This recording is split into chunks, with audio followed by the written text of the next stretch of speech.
order and welcome to Swim Chats, a podcast about swimming. I'm Shona Riddell, a writer, former journalist and swimmer from Wellington, Aotearoa, New Zealand. For each episode, I talk to a different guest from our swim community. Please hit the follow button so you don't miss an episode. If you enjoy the podcast, please share it with a friend or two. You can also leave a 5-star rating, which helps other people discover Swim Chats. And finally, to support the podcast and help me to continue running it, you can become a swim buddy on Patreon for $5 a month. To find out more, visit patreon.com/swimchats. There's a link in the episode show notes. Dougal Dunlop is one of Wellington's swim legends. He's been swimming and coaching for decades and has taught thousands of kids to swim. He still coaches at Freyberg Pool and swims at Oriental Bay all year round. Most mornings he'll be in the water at 6:46 a.m-ish. He told me it has to be an even number. Dougal started swimming in the sea regularly after a back injury because he found that all the turning in the pool wasn't helping his sore back. He swam with a couple of others, but the numbers quickly grew and they became the washing machines, a group of open water swimmers that includes several ultramarathoners and ice swimmers. Dougal and I recorded this chat at a cafe in Oriental Bay, so there's a bit of background noise. So apologies for that, but it's worth persevering for Dougal's life stories and knowledge. I hope you enjoy it. Thanks, Dougal, for hanging out with me, and I hope to swim with you soon. It's early March now, and we didn't get a great summer. And then we've just had 2 quite wintry days. Yeah. And so, first question for you is, do you find being an open water swimmer gives you a real appreciation for all kinds of weather? I think it does, yeah. It doesn't stop us swimming, but we always think about how far we're going to go, think more about how far we're going to go or how long we're going to spend in the water if the weather is bad and cold. Yeah. Like yesterday we did a short swim because it was really raining quite heavy. Then it turned blue sky. Yeah. And then it hailed. Yeah. And then it turned blue sky. Yeah. And then while we were having coffee in the coffee bar, blue sky, when we went to leave, poured down the rain. So you take those things into consideration. So it's a bit like that. You don't go as far. So normally, yeah. And because of the cold air, we've had the temperature of the water has dropped. Yeah. So we don't go as far. It dropped 2 degrees, which is unusual, even in Wellington. That's a quick drop, isn't it? It is, yeah. So it was about 17 and now it's closer to 15? Yeah. Yeah. Dropped down to just on 15, yeah. Yeah. So I've imagined it'll go up in the next couple of days to 17 again. Yeah. Because it's all the surface water from the rivers and the rain that causes the temperature to drop. Yeah. Yeah. Are there any conditions that you don't swim in? If it's murky as and not sure what's caused it, we wouldn't swim. But generally, in the Freyberg water, it doesn't get the real sewage type muck doesn't come over. Yep. The way the tides move in the harbour, it doesn't sort of come over that far. Although some of the got to be careful what I estimate. Some of the websites, as soon as the heavy rain, they predict unsuitable for swimming, but it's only a prediction. Because all the last since the surge out, they've said unsuitable swimming Oriental Bay and Freyberg several times. Yeah. And it's been fine to swimmers. They've all swum. Yeah. The water's been clear and nobody's got sick.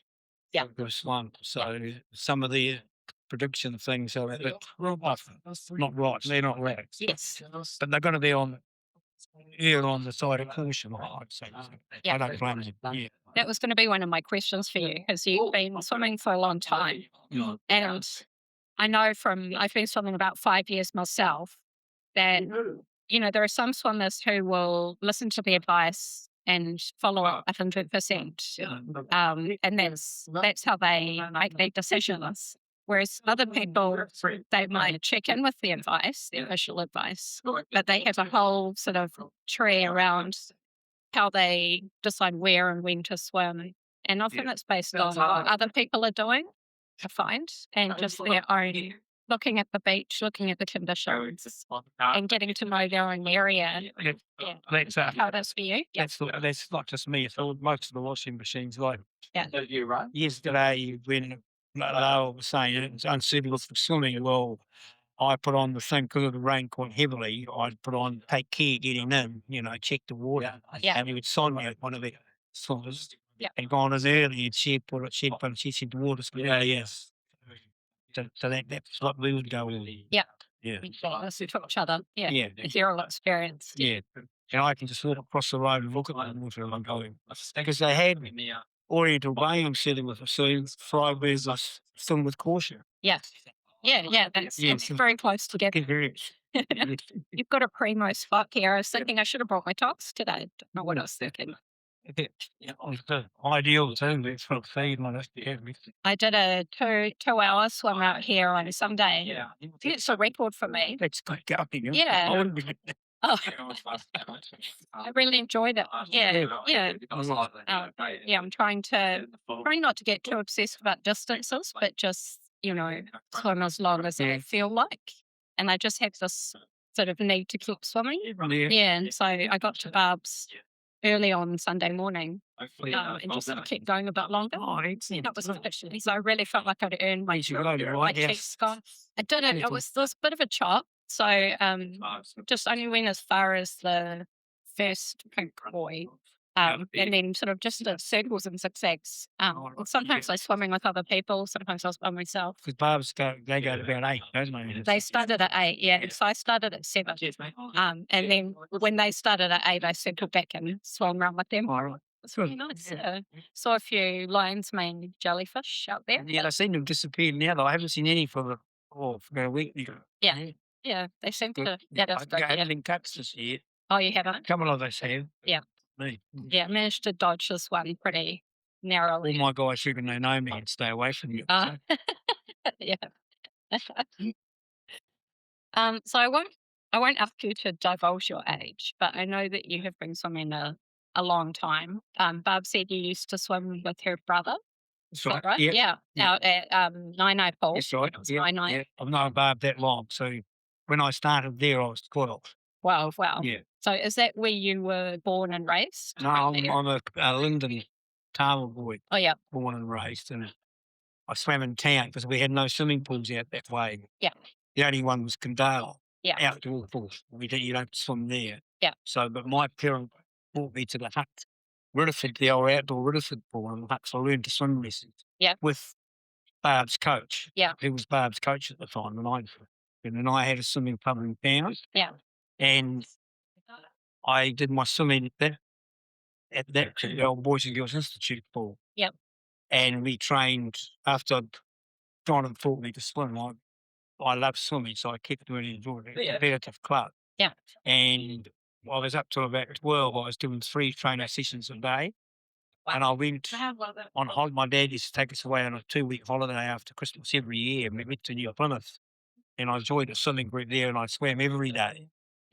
And I went from being just a normal, just a reasonable swimmer in Wellington to being one of the top in my age in the country, just on times, not by racing anybody. Yeah. And when we came back, my dad went to the coach of the Boys at the Institute, said, Dougal's improved so much that he swam every day, sometimes twice a day on a holiday. Yeah. And the coach there said, it's a load of rubbish. You don't want him to do that anything. It's free, Yeah. So my dad said, we'll go to another club then. And that's when I joined back with John Hamilton, who was Barb's coach. That's how I met Barb. And Alan. And Alan was a year younger than me, but we swam together for quite a few years. Yeah. From when I was 12 to when I was about 18, 18. So did you come from a family of swimmers? Or my dad was a swimmer. Yeah. And in his day, he was the top swimmer at his school and all that sort of thing. So, and his dad wasn't, but his brothers were swimmers. One of them had done a big famous rescue from the shipwreck or something at one time. There's actually a book about it. I can't remember the name of the book and all that. But it wasn't my dad's farm up band. My younger brother and my sister they were good swimmers as well. Yeah. Yeah. Do you remember which shipwreck it was or which one? That's all right. No, I can't remember. Sounds pretty epic. Yeah. And so was your dad, was he a freestyle swimmer? Yeah. And was that what you were? Was that your specialty too? Freestyle? Yeah. Yeah. And were you doing set sort of a fixed distance, like sprints, or was it? Yeah, sprints. Anything over 200 is long distance for me. Yeah. Didn't even think of doing it. But it would be differently. But in those days, that's what I was done. It doesn't have a local like barn. It was a distance from, I think the biggest they did was 3K. Yeah. Like something like that, Yeah. 1,500 and 3K. And but now it's about 10K they do, and there's 5K stints. Yeah. They're the norm now. In our day they weren't that much. Yeah. Oh, so that's changed a lot. It has, yeah. And it's for the good too, I think. It's got more people into it. Yeah. There's a lot of people who only do those big ocean swims and don't do pool swims, but they're in swim. They still have to, they train in the pool and all that, so that keeps it active as well. Yeah. Yeah. And so, do you remember learning to swim? I do. Yeah. Yeah. I struggled. Did you? Yeah. I did, yeah. Because it was quite funny because in those days, you learned to swim when you started learning to swim when you were 6. Yeah. And my older brother was 6. So he started, and John Hamilton said, I might as well start. Seeing you coming all the way from Tower, I might as well start too. So I got to start at the same time. Yeah. But my older brother, he didn't swim like that, but I took ages for me. So probably because I didn't listen. So, is it the technique, or did you have the confidence, but it was the technique? I was just splash and dash. Yeah. Not worried about no, listen, I knew there. Yeah. You knew how to get from one Until I learned, I listened to John, I'd get really good at it. Yeah. And because of him, I loved the sport and I've never stopped. Yeah. Yeah, I love the sport, and there it's been my career. Which I took my career on because of John Hamilton. I like his lifestyle. Yeah. The way he did it. And I still teach very much like he did. Yeah. Yeah. Has the advice changed a lot in terms of the technique and what you tell kids to do? Well, mine hasn't really. That other people are doing like, well, a lot of them people who teach something now, like especially rules they've got to do and that, which I don't agree with and don't use. Yeah. And I have quite a bit of success as well. So Yeah. whether I'm right or wrong, it's up to the other experts to decide. Yeah. Interesting. Must be tricky when you're at the pool to give advice to everybody, is it? Well, I watch everybody swim. Yeah. And quite a lot of people will come and ask me, well, should I? Oh, yeah. When did you start getting into the open water as a swimmer? Well, I actually, when I was 14, I was pinch swimming quite seriously. But a guy that worked for my dad was a surf boat rower. Yep. And he learned through dad and that way. And I used to work on the building sites in the school holidays. Dad was a builder. Yep. And John Dunlop, who was a big rower on the New Zealand wrestling match, said, why don't you come and join the surf club? So I went and joined the surf club, and then I enjoyed it even really most personally. So I did both for a long time until I had to give it up. So yeah, and I loved the surf club. It's great, and I did quite well at being as well. So I probably did more successful in the surf race for junior under 18 in New Zealand than I was in the pool swimmers. Yeah. Yes. And did I read or hear that you were responsible for Tower Pool? But you said that you opened it. Yeah. That's awesome. Yeah. What year was that? What decade? Late 63, 70. Hang on. I wrote a lot of stuff down to Oh, nice. 70, 71, I think it was. Around that time, I went to Australia in 67, 68. Taught swimming there. That's when I first did it full time. I was 18. I came back when I was 20. Yeah. So I've been around 70, 71. And that's when we opened the Tower Pool. Sure, quite young. Yeah, and was probably the youngest pool manager in the country, I'd say. Yeah. But that was because it was in those days, it wasn't part of Wellington. It was Tower Borough Council. Yeah. And there'd been a big fundraising drive to raise money for it. And my family was heavily involved in that. Yes. They had the top of the family. There was about 3 committees that had a fundraising team. And they all had competitions in it to raise the money. Yeah. And my mum was one of the ones in the team to raise it up. And all the others were friends of mum and dad as well. They had their own teams. Yeah. So when it was built, I think it was just about paid for. And then they ran it. They ran it a bit like they do in Australia, and where the manager and that he gets paid. This is how it works. Got paid a lump sum by the council, and we paid. And I was in partnership with my coach John Hamilton and another swimmer, Dave Henderson, and we got paid a lump sum by the council, and we had to take care of the wages and all that, and had to open at certain hours for the public. And we had hours to ourselves for teaching and coaching, where there was no public in the pool. And it wasn't sitting there, staff getting paid, nobody in it. So we used to always have a queue outside when it was opening time for the swim. Yeah. So it was a good way to run the pool. Yeah. How big was the pool? Was 20 in those days when they opened, it was 28 lane, 25 metre pool. Yeah. And it wasn't that deep, and it had an above ground teaching pool. Yeah. But now, I haven't seen it since it was a small sort of a beach kids pool. Yeah. Built on the side of it as well now. I think that's what it is. Yeah. How long were you working there for? I was when it opened for about 3 years, because then I left. Yeah, no. I left in the early 70s. I think about 7 or 2 when I left. And I didn't plan the way my partners wanted to learn, so I left. Yep. And I'm in drain lane. You went there, so? Became a drain lane. Oh, a drain lab. Okay, Yeah. career change. Yeah. Yeah. Yeah. I still do a little coaching for my surf club, teaching the younger juniors about surf class. So I kept my hand in with the teaching and coaching side of it. And I did that till I broke my back. Yeah. Then I went back to swimming teaching. Yeah. Yeah. You missed it. I did. Then I ended up, I was working for John. It's a small Teaching the Scarlet. Yeah.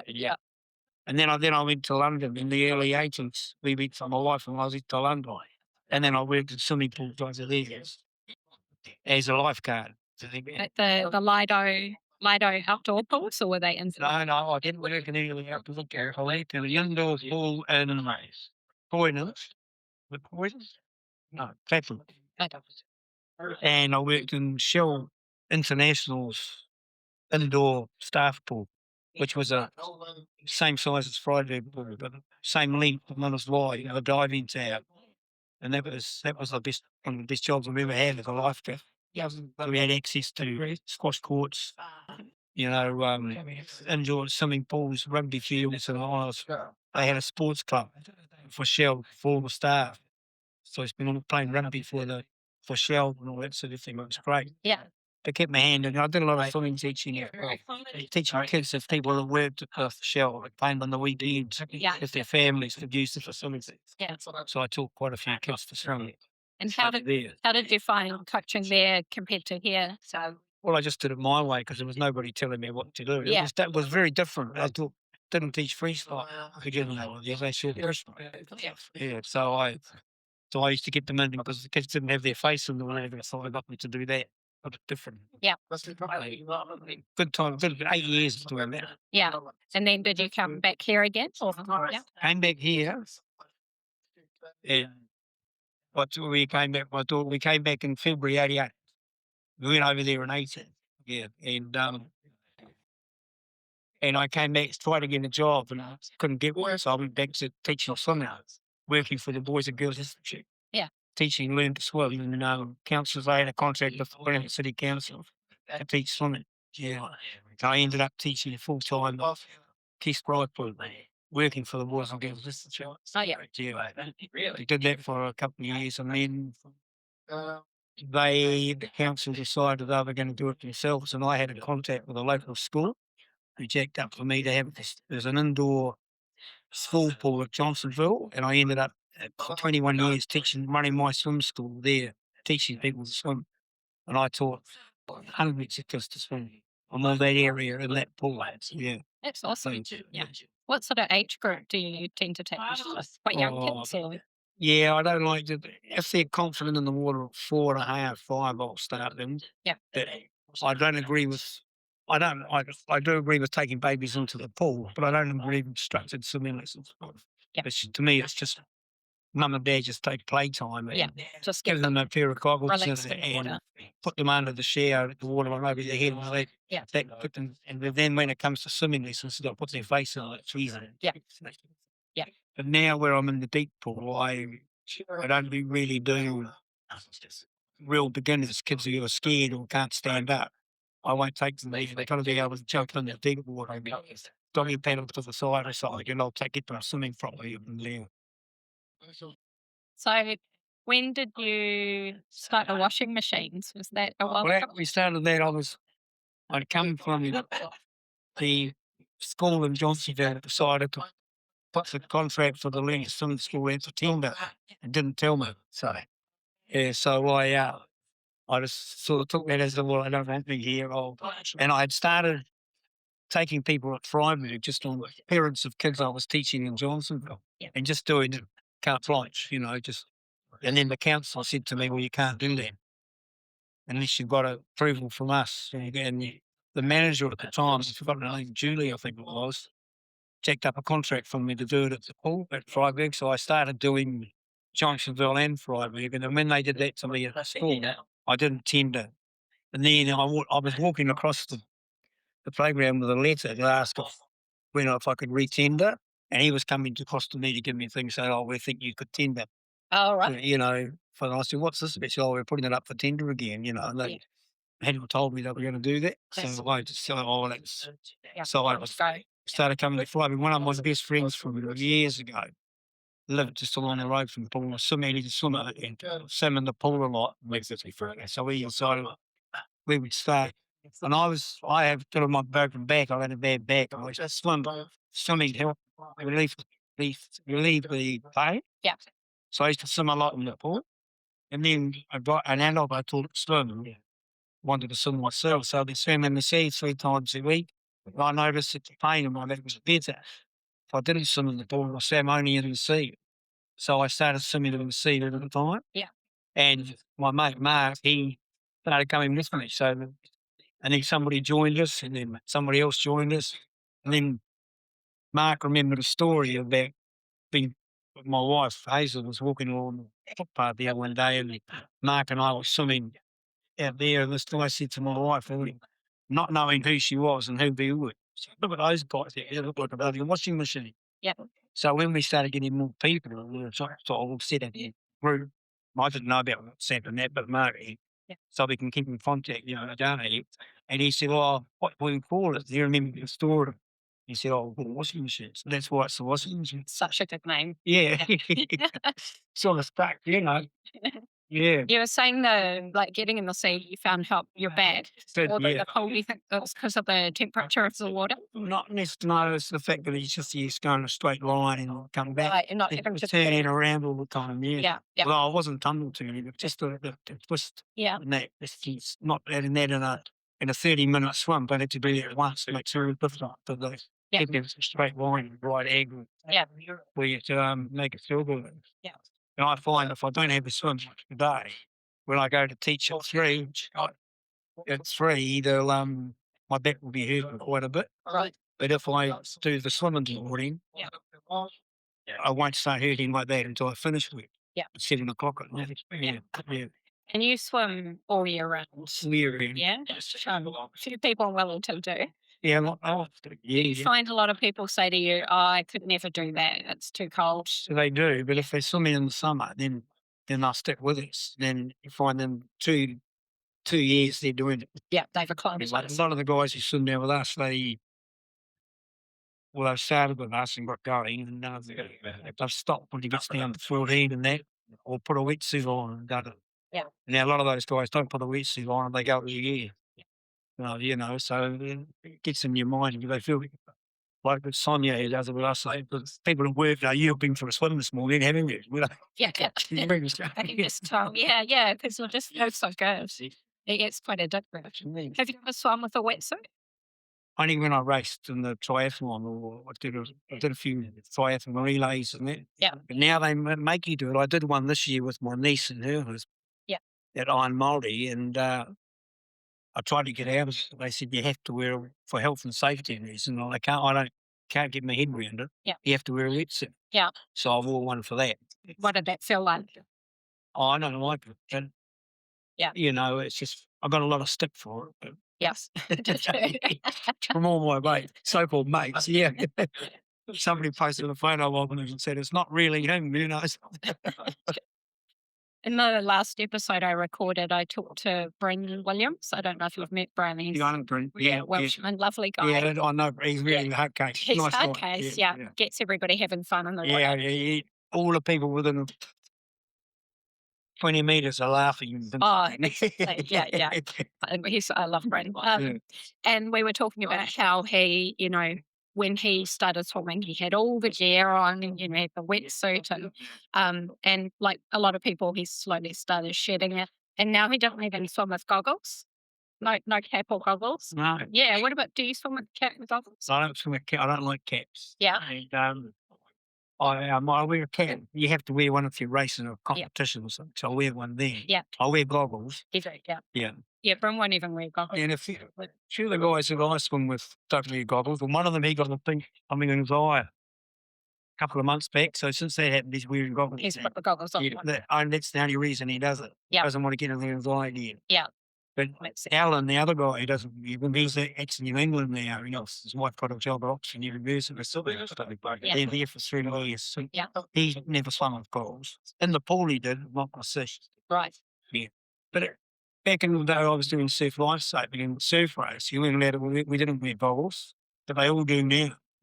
People like to wear goggles when they race. Yeah. On the surf race. So it has just become. You need them in the pool. So when I was training with Barbara in the early days, we didn't have them until later. So when I got into the late teens, we had goggles. Not before. When I was 12 or 13, we did it. When I was going to school, I'd be sitting in the back of the class and crying, boy. Yeah. Told off, Dunlop, what are you doing? Get in the front. It's so I can keep you awake. I still didn't listen. Yeah. So is there any gear that you like to have while you're swimming or after a swim? Coffee. Just coffee. Just a coffee. Yeah. Yeah. We went down to Lola's for coffee after we Yeah, but coffee's important. Oh, yeah. So after every swim, there's usually, most days, there's got 10 or more people having a coffee in Lola's. Yeah, not just some of them aren't washing machines, as people below. Yeah. So some of the squad is Phil Rush or Ben or something like that, and they come up. Some of them do a swim at Kilburney Pool, and then they come around and have coffee with us. Oh, didn't they? Because they swim much in the swim in the ocean with us. It's like the squad workout gets you something going. Yeah. And do you find you need to warm up afterwards, or are you just so used to being in the sea? Oh, I need to warm up. Some of the guys, a lot younger than me, but I've got to wear. The Greek gave me a really nice icebreaker shirt. It's nice. It's really light jersey. Like merino? Yeah, like that. Yeah. For Christmas, they're going to be when I wear a thick t-shirt, that, and I've got an old man in his swimming club warm jacket I wear. Yeah. And some of the others come, they just dress like this after their swim. As a winter. I watched Murray this morning swim. He would have gone to the second boy, round the fountain out to the first boy back, and he'll come down for coffee just with a t-shirt on and maybe a hoodie sometimes. Yeah, but we have a heater going underneath us. Yeah. Well, I always turn it on when I come in. Yeah. You've got a heat. Yeah. I'm a lot older than these guys. That brings me to one of the listener questions. It's actually from Gerard. Yeah. He said, "How do you stay looking so young?" I reckon it's, I don't know whether I'm looking that young, but I reckon it's cold salt water. Yeah. So put it down. I don't do anything else different. Yeah. And that, probably eat too much food. I don't drink too much now. Yeah. I used to probably drink too much. I don't know. Yeah. But I put it down to cold salt water. Cold salt water. Yeah. I'll keep doing it as long as I can. Yeah, that's awesome. Yeah. And with the washing machines, I know it's become an international community, right? Because you have people who move here from overseas who are visiting to do the Cook Strait or something. That's right. Yeah. So they'll join up, and then you've got washing machines who might move away, but there's quite a few. Yeah. We've got Mary and Itana in Spain, Diski in Ireland, Eva in Ireland, Becca in Scotland. One of the first washing machines is really, I think it was like Portland, United States. Yeah. And I've forgotten some other people. Or Sam's in China at the moment. Yeah. It's in a 6-month scholarship at Beijing University. So And so people will send in photos of where they're swimming now. And Yeah. And Alan's in Oxford, Yeah. in England. He swims. He sends us messages all the time. Yeah. Answers been somebody's taking the mickey out of somebody. Somebody will always come back from out. Really good. Yeah. Keeps us on our toes. Yeah. And so you've got like marathon swimmers, ultra marathon swimmers. Yeah. You've got ice swimmers. Yep. The ice swim's really growing, isn't it? It's quite a big deal.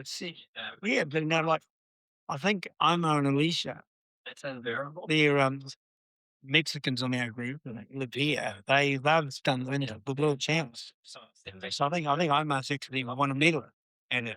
And, and Jackson, who was here, he's done it here. They go down south and do it with the lake one year and one of the pools another year. Yeah. In 2 degrees. Yeah. Yeah. For like a kilometre, 2 kilometres. Yeah. 1 mile. Yeah. And then they have 50 metres, 100 metres. Does it surprise you that people are getting into ice swimming or? Yeah. I thought about doing it, but I didn't do it. Not feel it. No, it doesn't. It's something new to buy, and I can clearly what people love to do it. Yeah. Well, I know some of those been doing it aren't going this year. Yeah. And they've done it, so I think. They've had that experience. And we get pretty close to it, don't we? Like the water can get down to about 8. Yeah, well, I'm swimming 8. Yeah. In the first couple of years we were here, Mark and I were swimming 8. Wow. Before we became quite a big group. Yeah. How far would you swim at that? We're doing what we call the OG, which is taking board around the fountain and the pontoons. Yeah. We did that in 8.2. So that's a good 30 minutes. 30 minutes plus for me. Yeah, 30 minutes plus. Yeah. Yeah. What does that feel like? Oh, yeah. When you finish. Yeah. And you get your hand on a stone, you don't feel it. Yeah. It's all glass. That's handy, I guess. And do you, like when you're getting in the sea, do you do anything special to sort of get in the zone first, or you just get in? No.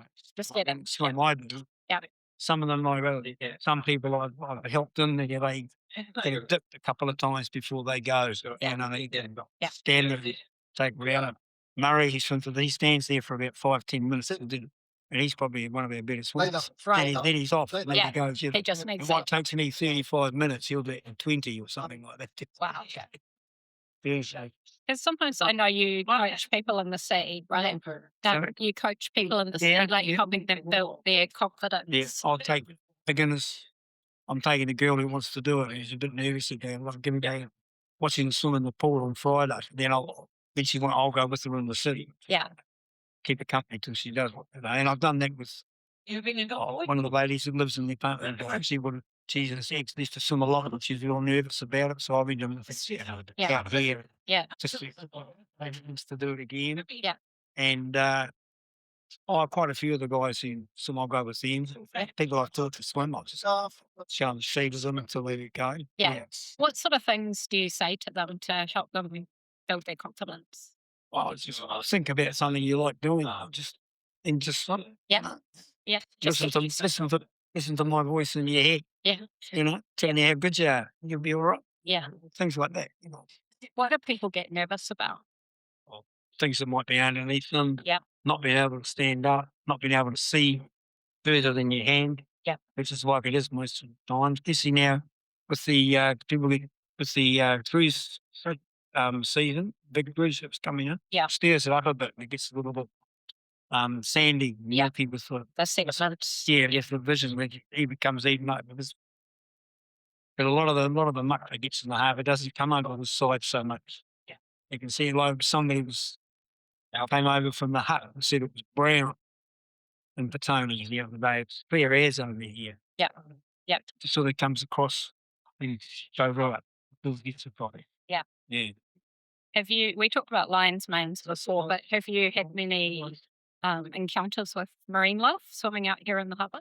I have. I've been stung by lion's mane a couple of times, but not for a few years now. And I can remember one day when we were swimming, swimming back in, and Mark had got to the beach, and I hadn't quite reached the pontoon, and he was standing up, and when I got there, he said, "Look back there." When I looked back, and there was a walker coming in behind me. And it came to the pontoon and just turned around and went across the woods. Then we're talking about that's probably the closest. Some of them were going around the fountain one day, and there was right underneath, they were just looking at it, like you and I looking at each other there, and that's I wish it would happen to me, but it hasn't happened to me like that. I was looking at one from the apartment the other day with my granddaughter just coming across between the pontoon and the beach. Yeah. To walk and go like that. And I'm so busy getting my granddaughter to have a look. Yeah. I forgot to take a picture of it. Oh, That was the day they had a picture of the boy on the pontoon. yes. It was that day. Yeah. Yeah. That made international headlines. I saw. Yeah, I knew Joel was on there. Yeah. Probably one of the better swimmers in Wellington. That's what I've heard. Yes, Yeah, I yeah. think he would be. But yeah, Yeah, just caught by surprise, right? yeah. He He was lying down. was lying on the pontoon just sunbathing, right? And the Yeah. walkers going around him, and he did. Yeah. He was Amazing. couldn't get a better swimmer than that. He used to train with Lewis. Yeah. Oh wow. Yeah. Yeah. Yeah. Mm. Yeah, something you can't schedule is seeing an orca in the water. Yeah. Whale. Or, I'd love one to come alongside me or something like that. Yeah, it's great. that'd be amazing. Yeah. But saying that, if I knew there was one in there, I probably wouldn't swim. I don't know. Right. That's their territory. It is. So, Yeah. And they're an apex predator. Yeah. Yeah. Yeah. And they don't attack humans in the No, wild. no. But we're a lot smaller than they are. You don't know. They might give them a fright or They might throw be the having a bubble bad with day. them. That's right. Yeah. Yeah. Yeah. I Yeah, you guarantee don't it. know. Yeah. Barb always says to us, when we're worried about jellyfish or something, so he says, well, it's their home. Yeah. We're the Sure. visitors. That's right. Yeah. Exactly. You're the same. Both feet the same. Yeah. I was going to ask with the washing machine, with the WhatsApp group. I'm in the chat. I'm a bit of a lurker, so I really enjoy seeing your daily updates. Because at night time you write a little forecast of Yeah. what the conditions are going to be like. So with what the temperature's going to be, whether it's going to be choppy, Yeah. whether it's going to be raining, sort of precipitation, that's what Yeah. you call it. That's your word. Yeah. Might be precipitation. And then the next morning you get up early. Yeah. It's often still dark. And do you walk across the road and do you stick a thermometer in? Because you always seem to know the water temperature. No, I've got a temperature off the meat service things. Oh, There's a thermometer on the Queen's Wharf. Yeah. That's from there. So it might not be exactly what is here, but it's close. Yeah. Yeah. I take that videos from my lounge. I stand on the lounge. Yeah. Wouldn't Yeah, you've got a Yeah. great spot here. it? Yeah, that's really good because then people can see exactly what the water's doing. Yeah. Yeah. Because And I can genuinely see, I can't see whether it's murky or clean, but I think with the machine it's on it, you can tell whether it's yeah, clean or not. And if I any doubt whether it's, I'll go down and walk the frost and have a yeah, just over here and look at it and see whether it's clear or mucky. And if it's mucky there, it'll be even muckier further out. So, Yeah. Yeah. I've never, since I've been living here, I've not seen it mucky in there. So this is every day of the week, Yeah. year round. Yeah. I don't swim every day now. I just probably try and swim 5 or 6 days. I don't swim Sunday because I start work quite early. So I still wake up, but it's to wake up in time to take the video because they're around 6ish. Yeah. And do that, and then I'll just stay up and breakfast and go to work just after 9. And most days I don't start till really late. So you get swimming or reading. Good brekkie. Yeah. Some people get in about 6:30 in the morning, year round, and Yeah, I usually go between 6:30 and 7. And on the weekend we go out between 7 and 7:30. a little bit later. Yeah. It's a good system, isn't it? Yeah. Yeah. And quite a few of our guys, they always put on the thing, you would have seen it. But I'm going to go at 6:30, 6:40 or something like that. Yeah. I did so- 6:46 yesterday, but I was a bit late. Oh yeah. So you got to be punctual. Yeah. Yeah. Got to be an even number. It's got to be an even number. Evidently, yeah. Okay. I was told a while ago. I can't remember who told me that time. Yeah. An even number. Or I like Karina's excitement scale that she talks about. So we had that author panel in November at Newtown Library, and I know I was there. yeah, you were there, yeah. Yeah. so I asked her about it because I always like her rating her swims on the excitement scale. And I think 9 out of 10, it's about rescue helicopter territory. Yeah, She's one of the How most amazing swimmers ever. yeah, she is. Yeah, Thing she's done, all the big ones. yeah, Doesn't get the recognition she deserves. But I agree. Yeah, Yeah. have to get her on the there's a lot of guys in that group. Omar's swum cook straight, no realises that, so So her hits. Omar. Oh right, Yeah. yeah. Yeah. Few quick straight swimmers in there. Yeah. Ocean 7 and Yeah, that's right. all. Yeah, they've gone, yeah. Yeah. Must be really rewarding to see people setting these goals. Oh, it is, and they're just all regular, normal people. You see, some people sort of think, well, they're not. They just think, Yeah. they give cheek just as much as we give cheek. Yeah, all different ages and backgrounds and yeah. professions. And That's right. You see, it's a real eclectic group, really, from one of the office workers, swimming teachers, farmers, Yeah. entrepreneurs, so, yeah. yeah, that's right. Doctors and lawyers. Yeah. Anyway. I'm going to ask you about is in the WhatsApp when you're writing your messages, you like to sprinkle in a bit of te reo Māori language. Yeah. Yeah. Is that something did you grow up speaking Māori? No, I didn't. My wife's Māori. Yep. And although not fluent in it, we got our daughters, they're fluent in it. My younger daughter, she went to year 7 in Kaikoai with my wife's whānau and a school kura up there. She went up there when it's full immersion in Māori and lived with cousins who at home is their first language. And she learned it there. And my older daughter, she did it at college. Learned the girls and things and learned it herself when she left. And they're both fluent in it now. And the grandchildren go to the full immersion kura, Waitangi. And so they were 3 Mokapuna, they speak it too, and they speak it at home. Yeah. And I trying to get better at it all the time, so I put that in as much as I can. Yeah, it's really cool. I studied Māori at Wellington Girls as well. Did you? Right through. This was in the early 90s, so I don't know if it was the same teacher, but yeah, we had a great teacher there. When did Tui leave? She did 2004, I think they beat Australia at secondary school water polo, the New Zealand secondary school water polo too. So Tui was one of the girls about the Māori 2007 was the world champ, so it was 2004, I think. Okay. Something like that. After my time. Yeah. Early 90s. But yeah, I realised after I left school, I thought I never thanked my teacher, because I was a teenager and just thinking about myself, I guess. And then I looked him up and he'd passed away, so it was too late. But moral of the story is always thank your teachers. Because you always remember the good ones. Yeah, that's right. Yeah, I had one good teacher. He was my rugby coach. But I didn't remember. I was there so I could swim every day, play rugby. So. Yeah, fair enough.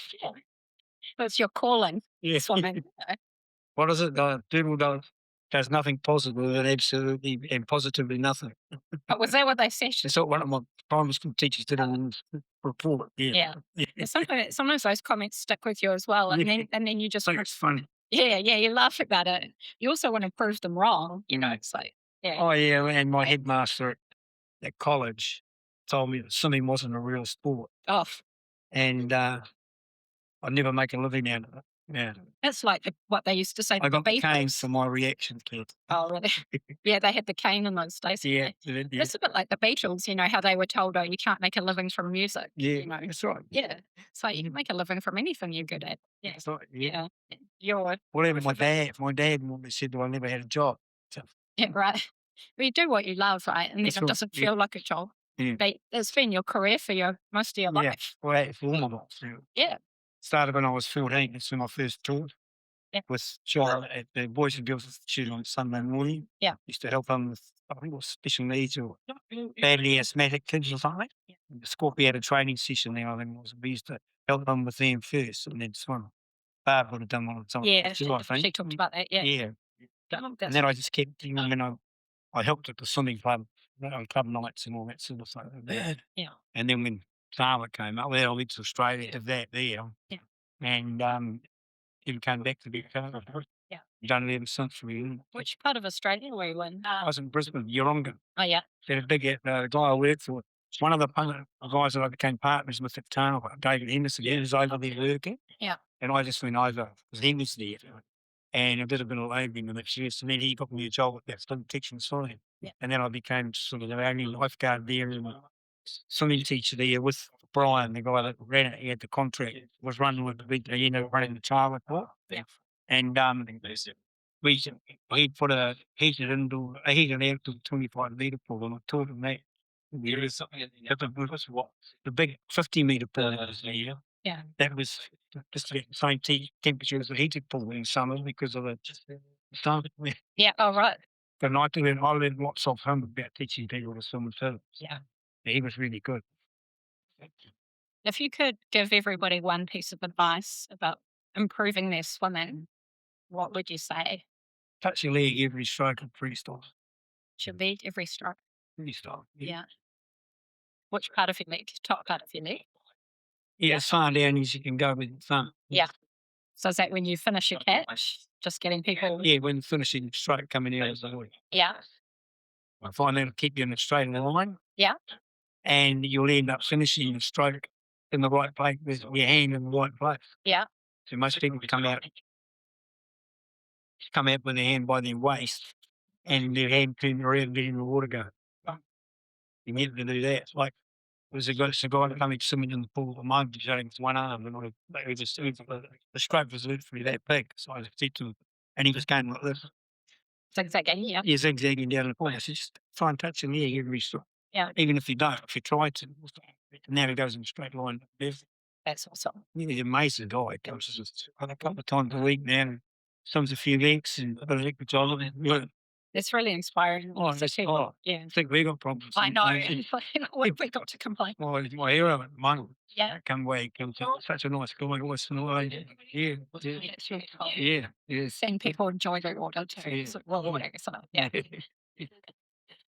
And what about on the sea? I remember I've asked you this before, but I'm getting better, but I tend to get a bit nervous on the chop. Like if it's really choppy and this wave coming down, I tend to stick my head up a lot. I stop swimming and I'm looking around and I'm vertical in the water. So yeah, I'm not relaxed. Well, I would say I always like to say try and swim like you swim in the pool. Yeah. No matter what's choppy or not. Yeah. And you can, and you'll end up just going better through the pool as well, through the sea as well. You won't drink because you usually don't drink unless you want to. Yeah. So Yeah. it might go in your mouth, but you don't usually swallow it. Yeah. People think they will, they probably won't. Yeah. That's good advice. So just pretend you're in the pool and just keep your body in the same position. Yeah, that's right. If the wave slows you up, you'll pop down again, Yeah. I've been in there sometimes. We wake out of the oven. I'm right out of the water completely. It's been really big chop. That doesn't have to be around. Yeah. Wow. It's 2 years ago now. Yeah. Yeah. We're pretty well looked after, aren't we? Like as ocean swimmers, we've got our swim boys, so we've got our tow float. If you were in charge for the day and you could make any decision you wanted about putting some systems in place for swimmers, is there anything you would change about Oriental Bay or the pool? Not really, I think because the Harbour Master Grant, he's on board with how we get treated really well by him. He thinks of us all the time. He does. Yeah. I'd go and talk to him and say, yeah, he's good at listening, isn't he? Yeah, he's really good. Yeah. I've had him on the podcast as well. And, he knows his stuff. He's a great guy. So I wouldn't make a decision on it. Somebody asked me to do something, I wouldn't do it there. Yeah, talk to him first. Yeah, because he knows his stuff. Yeah. And he's got to think of everybody. He's got to get knowledge of what's going on. I have. Yeah. You talked before about your back injury and how swimming helped it. Yeah. Sometimes people get sick or they have injuries that keep them out of the water, and you would have seen that over the years. That, sometimes people have to stop completely or just for a little while. Yeah. And that can be quite hard because for some people swimming is such a big part of their life and it's their mental health. So that's right. Yeah. Yeah. What do you have anything you would say to people like that who still come and have coffee? Yeah. Yeah. Yeah. Like we've got Steve, one of our guys, he's just had a shoulder op. He's got 12 weeks in the sling. It's a big sling. So he's got 6 weeks to go. But he's down having coffee every day with us in the morning. Yeah. He did it for a wee while, but then I presume he was in a bit of pain and it wasn't comfortable. But now he's just the most easy there having a coffee with us. So. Yeah. And you still don't get all the bullshit. No. Yeah, the social. Yeah, the social side. Yeah, the routine. And he's good at giving it back to us too. So if you want. Yeah. So everybody contributes something, don't Oh, they? yes, they do. With Yeah, a different yeah. personality. Even some of them might, even the young guys, some of them mightn't think they do, but they will. Yeah. Yeah. And just on a deeper level, like what does swimming in the open water give you? Like what do you get out of it when you go for a swim, as you say, compared with the pond? No, that's just a question. I don't know. I think it makes the mind work freer. Yeah. And I honestly think better when I'm swimming in the morning. Yeah. Just there's been things come out about how your brain works better when you're in the cold water or whatever. I don't know if it's true or not. Yeah. I find that physically I'm better for the day if I've had a swim in the sea, and I think clearer if I've had a swim in the sea as well. Yeah. See, I'm not today. I haven't had a swim. I've had a shoulder. So I'm having a swim. They're giving me a refill. Yes. And hopefully it'll come right. So when you notice you're having some pain, do you just give yourself a bit of a break or just pull it back a bit? Yeah. You don't swim as far as well. Yeah. And if I'm out, like at the moment I'm still doing the first Oriental Bay, and if I get to the first one, I'll go to the next one, a pink one. It gives me the one. I like to do one at least the one that goes to a couple of times a week. Yeah. I was going to ask about that. And do you still think about time and pace and all that sort of thing, or is it more just like you just want to get in and have a good swim? Just want to have a swim in the cold in the ocean. That's all. Makes the day better every time. Do you have any breathing tips for people? Like breathing's so important in the water. Yeah. And it's a lot of people get stuck on that where they don't know how to breathe in the water or their breathing doesn't get better. Do you what sort of advice do you give for people who are Practice in the pool. practice in the pool? Yeah. Yeah. Just try to roll a bit more. Yeah. If you're not getting enough air, it's usually because they're putting their face back in too quickly. Yeah. A lot of people, when they breathe, they might have a nice even stroke, but when they breathe, they struggle quicker with the breathing out. Yeah. It's just seems to be a normal habit for humans. I don't know why. Yeah. So just try and roll a bit more so your face is out of the water a bit longer. Yeah. And then you get a better breath. Yeah. Or blow out harder. If you blow out harder, you breathe in better. Yeah. Breathing. Yeah. So underwater, blow out a bit harder. Yeah. You get a better inhale. Blow out while you're coming out. Yeah. Don't blow it all out when you're looking at the bottom. Yeah. Then that's why you're rushing because you're desperate for breath. Yeah. So you hold it a bit and blow it out when you're turning out. So you're blowing it out when you come out. Yeah. And then finish when you finish turning and then you breathe in better. Yeah. Even if you don't get what you think you don't get a big one, you will get a big one. Yeah. Yeah. And what about breathing on both layers? You can do it. If you're happy doing it, do it. If you're not, don't. There's no rule that says you have to do that. Yeah. And if you're doing big workouts like the top swimmers and that do, doing 8K workouts and things like that, it's probably a good thing to do. But when you're learning to swim and you're a casual swimmer in the morning doing a K and a couple of K 3 or 4 times a week, there's no reason that you have to breathe on both sides. So when I'm teaching the kids, I try to get them to look at me every breath they take. So when they're going down the pool, they will breathe on their left, and when they come back, they breathe on their right. Yeah. And then I say to them, after a while, I say to them, you breathe on the side that it's the best. You get the best breath, because that's what you want, the best breath. So they work it out themselves. Yeah. But then if they've done that for quite a few lessons, then they're capable of breathing on both sides. Yeah. Because when they go to the school swimming, they'll be made to do it. They'll be told, you're not swimming properly if you don't do it, which is a load of rubbish. Yeah. You watch the Olympic swimmers and the swimmer, you watch the race up and down. They only breathe, you find that they breathe on one side all the time. Unless they want to have a lift, see who's on the other side, get my breath on that. And they go back to the side they get the best breath on. Yeah. If that's how they go the fastest. Yeah. So I don't know why they insist on it. It's a good skill to have, but it's not a skill you need unless you're doing lots and lots of Ks in the pool or anywhere else. Yeah. And A lot of people go, oh, they have to do it, they have to breathe on both sides because in case I swallow the water and the waves come in. Well, you won't. I don't go along as I need it. Yeah. I only breathe on my left, I can do both sides, so I only breathe on my left. Yeah. And I don't think anymore. Yeah. So So it feels more comfortable. yes, yeah. Yeah. But you can breathe on the right when you need to. Yeah. Yeah, can. But fair enough. But I'm looking for somebody if I Yeah. go crooked or something. Checking for boats or something. Yeah. Yeah. Yeah. So, Yeah. yeah. Interesting. Yeah. It's those things that I don't use that the other swimming people use. So. Yeah. I never use kickboard on my lessons. I was going to ask about that. Yeah. Some people are into the props and some aren't. Yeah, right. Yeah. I don't like paddles. Yeah. Just keep it natural. Yeah. See too many people ruin their shoulders because they use the paddles too much. Right. Yeah, and all that sort of thing. So it's better to Changes your position. yeah, brings you up too high in the water sometimes, and when you to get rid of them and you do it, you try to compensate, probably twist your body too much, or put too much strain on the shoulder, trying to do it the same way, get the same result. People don't think of it. Well, Do you find that they use top swimmers use the paddles? I only do it for a little bit. I don't do it for it. You get people in doing it for a whole swim session. I personally don't think it's good for your shoulders. Yeah. And the rest of your body. It's artificial. Yeah. Yeah. Yeah. Yeah. Interesting. And with the open water swimming, you were talking about how people swim further now than they used to when you were young. What other changes have you noticed with open water swimming?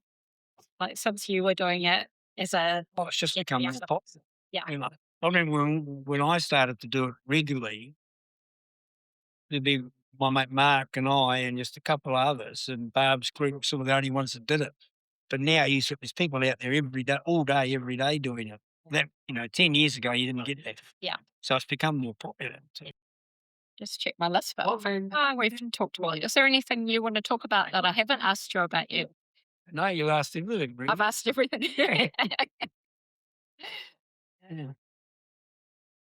Just so I reckon that everybody tries to do it, In the sea? In the sea. Yeah. Just make it just so much different, just like it just makes your body feel better. It does help your brains. Yeah. I'm going into that.